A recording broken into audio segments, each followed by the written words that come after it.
சும்மா சும்மா என் அன்னைக்காரன்ட்ட நான் பேச மாட்டேன் அத்தே, அவன் இப்படி ஒரு வார்த்தை சொல்லிவிட்டான் தான், அவன் மூஞ்சில முழிப்பேனா இனி அப்படின்லாம் கோவப்பட்டுக்கிட்டு இப்படி இருக்கக்கூடாது. என்ன, நம்ம அப்பா மாதிரிதே நம்ம அண்ணன்.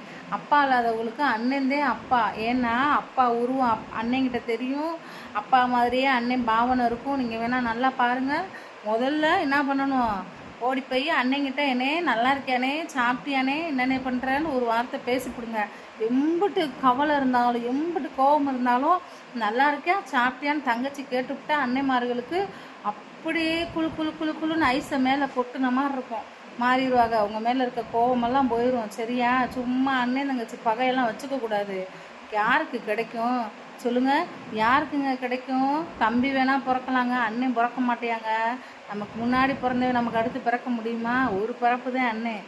தெரிஞ்சுக்கோங்க. தம்பி 1000 தம்பி அடுத்தடுத்து பெற்று தருவாங்க ஆத்தாப்பேன். அண்ணன் ஒரு இடம் தான் பிறக்க முடியும். அந்த பிறப்பை அந்த அந்த உறவை எந்த காரணத்தை கொண்டும் வெறுத்துறாதீங்க. அவ்வளோதான் சொல்லுவேன். இப்படிதான் சொல்லுவேன். ஏன்னு கேளுங்க, அப்பா மாதிரி நம்ம அன்னைங்க இல்லைண்டா நம்ம இல்லைங்க. நமக்கு தெரியாமல் நம்ம கஷ்டப்படுறத பார்த்துக்கிட்டு நமக்கு தெரியாமல் ஒரு இடத்துல கண்கலங்குவாங்க நம்ம அண்ணன். யோசிச்சு பாருங்கங்க. போய் அண்ணேன்னு கூப்பிடுங்க, எல்லாம் சரியாயிரும். சரியா? போங்க, இல்லைன்னா கொம்மட்டில் குத்திடுவேன் குத்தி.